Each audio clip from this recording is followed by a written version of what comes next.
ये वो फॉर्मूले हैं जिनको यूज करते हुए आप ये एक्सरसाइज के सारे क्वेश्चन कर पाएंगे। क्वेश्चन 3 है आपके पास, 1.3 एक्सरसाइज हमने स्टार्ट की थी, इसका क्वेश्चन 3 है आपके पास। Evaluate the following limit. आपने ये लिमिट सॉल्व करनी है। अब यहाँ पे देखें आपके पास, यहाँ पे अगर आप पुट करें साइन 0 पे भी 0 हो जाएगा और ये भी 0। तो जैसे मैं आपको पहले कह रही थी कि आपने अलजेब्रिक टेक्निक्स यूज की थी, अवॉइड किया था 0/0, तो अब यहाँ पे भी आपने 0/0 को अवॉइड करना है। तो इसको यूज करने के लिए, इनको सॉल्व करने के लिए, ये देखिए आपके पास ये एक फॉर्मूला है, if theta is equals to if theta is measured in radian then limit theta approaches to 0 sin theta by theta equals to 1। यानी कि जो भी साइन का एंगल होगा अगर वही एंगल डिवाइड भी हो रहा हो और लिमिट आपकी 0 को अप्रोच करिए तो आप उसको क्या कह सकते हैं, ये सब का आंसर क्या होगा, इक्वल्स टू 1। ये आपके पास फार्मूला है। उस फार्मूले को यूज करते हुए आपने क्वेश्चन 1 सॉल्व करते हैं। लेट्स से पुट करते हैं हम t की जगह पे 7x, तो x की वैल्यू क्या हो जाएगी, t/7। तो x की वैल्यू आपकी हो गई t/7। अब आप देखें x अगर अप्रोच कर रहा है 0 को तो t भी अप्रोच करेगा 0 को। क्यों, यहाँ 0 आप पुट करें तो ये 7 0 के साथ मल्टीप्लाई होकर 0 हो जाता है। x की वैल्यू आपने 0 रखी तो t की वैल्यू क्या आई, 0। ठीक है, x 0 को अप्रोच करेगा देन t भी 0 को अप्रोच करेगा। सो आपके पास क्या हो सकता है, आपने क्या किया, ये क्वेश्चन को इक्वल कर दिया। 7x किसके इक्वल है, ये देखें 7x इक्वल्स टू t, और x किसके इक्वल है, t/7, t/7। तो यहाँ पे जो 1/7 है डिवाइडेड में, उसको अगर हम बाहर लेके आए तो ये, क्योंकि 7 यहाँ नीचे डिनोमिनेटर में, जब इसको आप चेंज करेंगे तो यहाँ 7 मल्टीप्लाई होगा, बाहर चला जाएगा, और limit t approaches to 0 sin t/t, ये पूरी चीज आपको क्या देगी, इक्वल्स टू 1। 7 को मल्टीप्लाई करें इक्वल्स टू 7। अब ये क्वेश्चन आपका सॉल्व विदाउट इस फॉर्मूले के, ये क्वेश्चन सॉल्व करना आपके लिए कितना मुश्किल होगा। इसलिए अगर आप फॉर्मूले ये याद कर लेते हैं या इनको अपने पास खोल के रखते हैं जब आप सॉल्व करते हैं तो आपके लिए काफी इजी हो जाएगा। नेक्स्ट क्वेश्चन है आपके पास, theta approaches to 0 1 minus cos theta over sine theta. यहाँ आप क्या कर सकते हैं, कॉस और साइन को किसी में एक दूसरे में चेंज नहीं कर सकते, तो आप रैशनलाइज करते हैं, माइनस की जगह पे पॉजिटिव और उसी टर्म को मल्टीप्लाई और डिवाइड किया। मल्टीप्लाई और डिवाइड करने के बाद आप देखिए 1 minus cos square theta sine theta, और ये आपके पास सेम आपके पास टर्म आ गई। 1 माइनस कॉस स्क्वायर किसके इक्वल होगा, साइन स्क्वायर थीटा। अब आप देखिए साइन थीटा और साइन स्क्वायर से कैंसिल आउट हो सकता है, यस हमने कैंसिल आउट कर दिया। पीछे क्या बचा, sine theta over 1 plus cos theta. अब आप यहाँ देखें, यहाँ पे अगर मैं पुट कर दूं तो कोई फर्क नहीं पड़ेगा, क्योंकि 1 है तो मेरा 0/0 फॉर्म नहीं बन सकती। साइन तो अगर यहाँ पे लिमिट अप्रोच करी थीटा अप्रोचेस टू 0, तो साइन 0 1 प्लस कॉस 0, साइन 0 तो आपके पास 0 होगा, कॉस 0 आपके पास 1 होता है, 1 प्लस 1 2, 0/2 इक्वल्स टू 0। ये आंसर आपके पास आ सकता है, बट अगर यहाँ 0 के साथ नीचे यहाँ पे भी 0 हो तो फिर आपका प्रॉब्लम है, फिर आपका क्वेश्चन ठीक नहीं है। ये हमें टर्म नहीं चाहिए, 0/0 को हम अवॉइड करते हैं।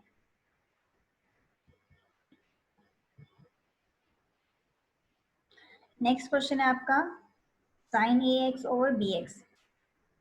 इसमें हमने क्या किया, साइन ax को अलग, क्योंकि दो अलग अलग फंक्शन है, मल्टीप्लाई 1 ओवर साइन bx।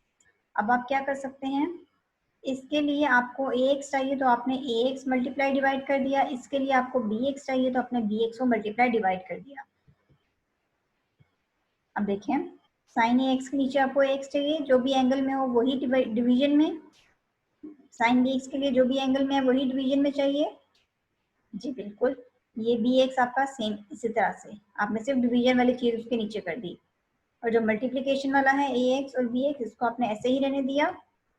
ये देखिए ये x से कैंसिल आउट, और आपका a और b दोनों कांस्टेंट हैं, वो आपके लिमिट से बाहर चले जाएंगे।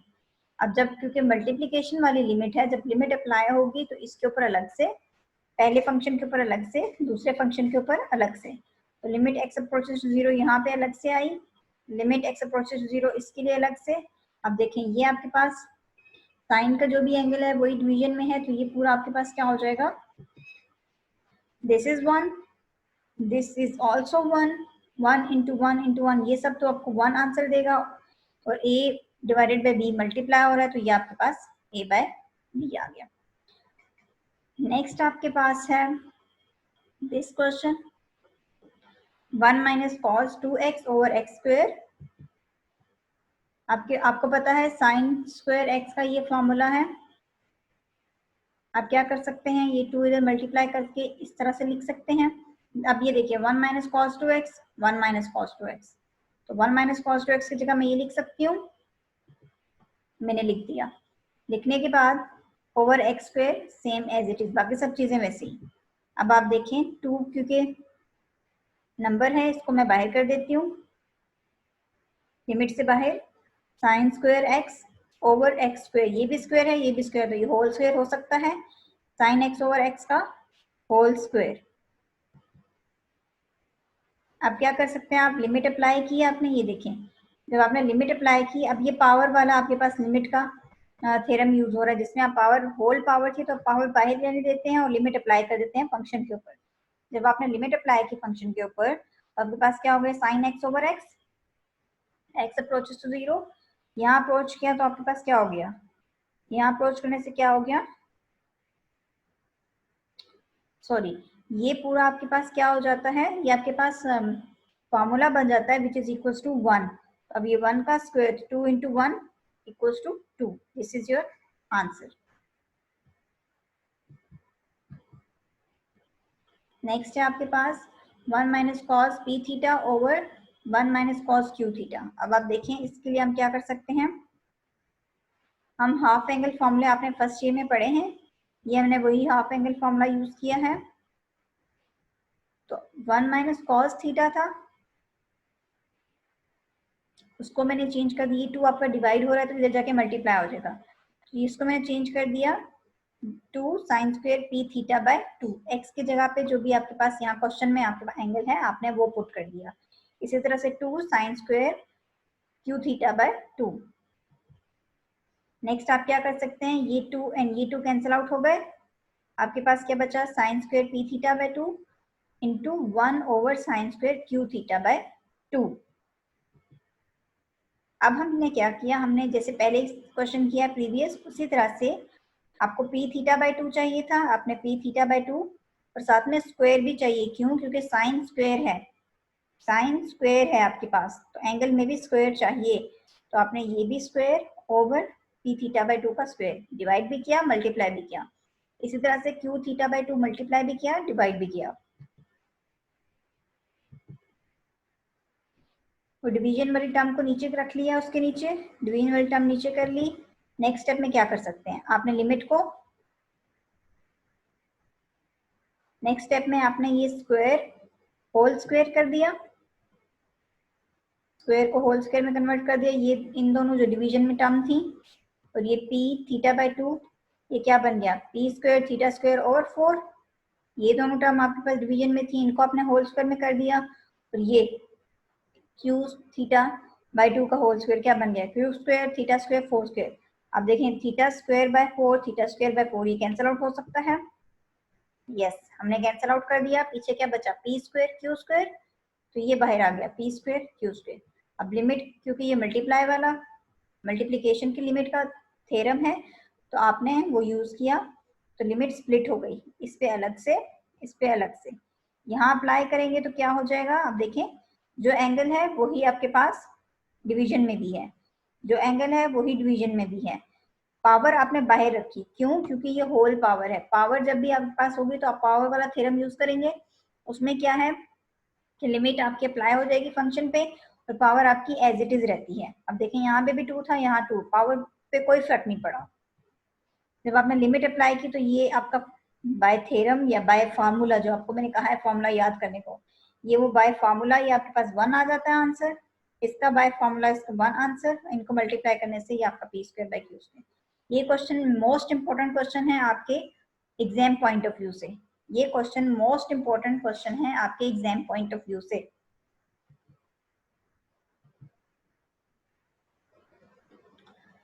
ये आपके पास दो फॉर्मूले हैं, लिमिट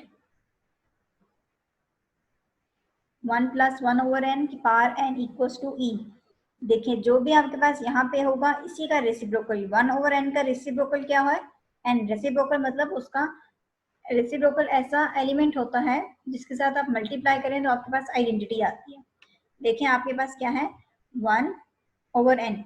1/n का मल्टीप्लाई क्या होगा, n और n को मल्टीप्लाई करें तो 1 आ जाता है आपके पास। इसी तरह से ये कब है, जब n अप्रोच करेगा इंफिनिटी को, और जब x अप्रोच करे 0 को तो 1 + x, तो x का रेसिप्रोकल क्या है, 1/x। और ये आपके पास क्या होगा, इस तरह से। ये दो फॉर्मूले याद रखेंगे तो आपके पास नेक्स्ट क्वेश्चन करना इजी होगा।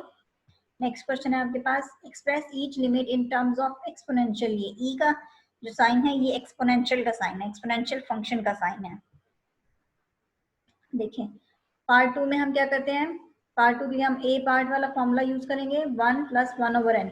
अब यहाँ देखें आपको क्वेश्चन में n/2 दिया हुआ है, तो आप क्या कर सकते हैं, इसको सॉल्व करने के लिए 1 + 1/n, पावर को स्प्लिट कर लिया, n को अंदर रहने दें और होल पावर 1/2। तो ये पूरी चीज आपके पास किसके इक्वल है, e के, और पावर क्या है 1/2। This is equal to √e। अब देखें ये लिमिट आपके किसमें टर्म में, लिमिट किस में आ गई, चेंज हो गई इस टर्म में, एक्सपोनेंशियल में। हमने क्या कहा था, express each limit in terms of e, तो आपने हर लिमिट को e के टर्म्स में एक्सप्रेस कर दिया। नेक्स्ट क्वेश्चन है आपका, limit n approaches to infinity 1 - 1/n। अब देखें फॉर्मूले में आपके पास क्या है, प्लस, तो आपने यहाँ क्या हर सूरत में प्लस के साथ डील करेंगे। प्लस के साथ डील करने के लिए आप क्या कर सकते हैं, 1 - 1/n। ये आपके पास क्वेश्चन है, लिमिट 1 + -1/n -n। ये जो माइनस है इस n के साथ में डील कर रही हूँ, प्लस माइनस माइनस होता है इसलिए यहाँ साइन आ रहा है। तो ये आपके पास क्या हो जाएगा, -n की पावर -1, तभी ये n हो जाता है। तो ये पूरी चीज किसके इक्वल होनी चाहिए, एक्सपोनेंशियल के, और होल पावर क्या है -1। अगर थर्ड क्वेश्चन आपको यहाँ से समझ नहीं आया तो मैं बाय हैंड रिटन भी आपको भेज दूंगी, बट पहले आप वीडियो को देख लीजिएगा। यहाँ पे देखिए, limit n approaches to infinity 1 + 4/n की power n, limit 1 + 4/n। 4/n का उल्ट क्या हो सकता है, या उसकी रेसिप्रोकल क्या हो सकता है, आपके पास क्या हो सकता है, n/4। 4/n का ऑपोजिट क्या हो सकता है, n/4। तो n/4 लेने के लिए मुझे क्या चाहिए, 4 मल्टीप्लाई भी करना है, डिवाइड भी करना है। मैंने मल्टीप्लाई भी किया, डिवाइड भी किया। मल्टीप्लाई डिवाइड करने के बाद अपनी मतलब की चीज जो मुझे चाहिए, जो रिक्वायर्ड है, n/4 जो ऑपोजिट है 4/n का, वो मैंने यहाँ रखा, और 4 जो था वो बाहर मैंने कर दिया। 4 बाहर करने के बाद मेरे पास क्या हुआ, ये पूरी चीज को मैं क्या लिख सकती हूँ, एक्सपोनेंशियल बाय फॉर्मूला a, इस फॉर्मूले को यूज करते हुए, और 4 आपके पास पावर e की पावर 4। इसी तरह से आपका ये वाला क्वेश्चन भी है, 3x 2/x। यहाँ देखें 3x की जो रेसिप्रोकल है वो क्या होगा, 1/3x। तो मेरे पास यहाँ 2 है, यहाँ x है, यहाँ 3 चाहिए, 3 चाहिए, इसके लिए क्या करूंगी, 3 मल्टीप्लाई भी करूंगी, डिवाइड भी करूंगी। मल्टीप्लाई करने से 6 हो गया, डिवाइड पे 3 आ गया। अब मैं ये 1/3 यहाँ रहने दे सकती हूँ, और 6 को मैं बाहर होल पावर में ले जाती हूँ। तो ये पूरी चीज मेरी सेकेंड फॉर्मूले से यूज हो रही है, जहाँ x को अप्रोच कर रहा है 0 को। इस फॉर्मूले से इसको मैं क्या लिख सकती हूँ, एक्सपोनेंशियल की पावर 6। तो ऐसा करने से मेरे पास ये दोनों फॉर्मूले इन चारों क्वेश्चन में यूज हो गए, और हर लिमिट आपकी एक्सपोनेंशियल में एक्सप्रेस भी हो गई। नेक्स्ट है आपके पास limit x approaches to infinity x/1 + x की पावर x। यहाँ पे आप क्या कर सकते हैं, आपने क्या किया, इसको जब आप उल्टाएंगे, स्वैप करेंगे, तो देखें जब नीचे वाली चीज ऊपर जाएगी, ऊपर वाली चीज नीचे आएगी, तो पावर में चेंज आएगा। तो मैंने पावर में चेंज किया, वो क्या है -x। अब देखें x इसके नीचे भी डिवाइड हो रहा है, यहाँ पे भी डिवाइड हो रहा है। डिवाइड करेंगे 1/x + x/x 1 हो जाएगा, ये चीज बाकी एज इट इज। अब देखें यहाँ से, तो 1 को मैं पहले ले आती हूँ, 1 + 1/x की पावर x और होल पावर -1। ऐसा करने से मेरे पास क्या हो जाएगा, e की पावर -x और 1/x ई। नेक्स्ट है आपके पास limit x approaches to 0 e की पावर 1/x -1। ये क्वेश्चन है, मैं कहती हूँ x को पुट करती हूँ -t जब t ग्रेटर देन 0 हो। अगर x 0 को अप्रोच करे तो t भी 0 को अप्रोच करेगा। सो मेरे पास क्या हो सकता है, limit x approaches to 0। Same question, x को मैंने t के इक्वल किया तो इसलिए मैंने पूरे को t के रिस्पॉन्स में ले गई। x की जो लिमिट थी वो भी t में मैंने चेंज कर दी। चेंज करने के बाद लिमिट मैंने पुट की e की पावर -1/0 -1 और e की पावर -1/0 +1। ये करने से क्या होगा, देखें e की पावर -इन्फिनिटी क्या होता है, 1/e की पावर इन्फिनिटी। e की पावर इन्फिनिटी क्या होगा, इन्फिनिटी। 1/इन्फिनिटी क्या होगा आपके पास, 0। तो बेसिकली आपका इस पूरे चीज का आंसर क्या है, देखें -1/0 क्या होता है, इन्फिनिटी। तो e की पावर इन्फिनिटी क्या होता है, 0, जो मैंने अभी आपको बताया। 0 - 1 0 + 1, आपका आंसर है -1। क्लास आज का लेक्चर यहीं तक है। अगर कोई प्रॉब्लम हो तो आप मुझसे शेयर कर सकते हैं।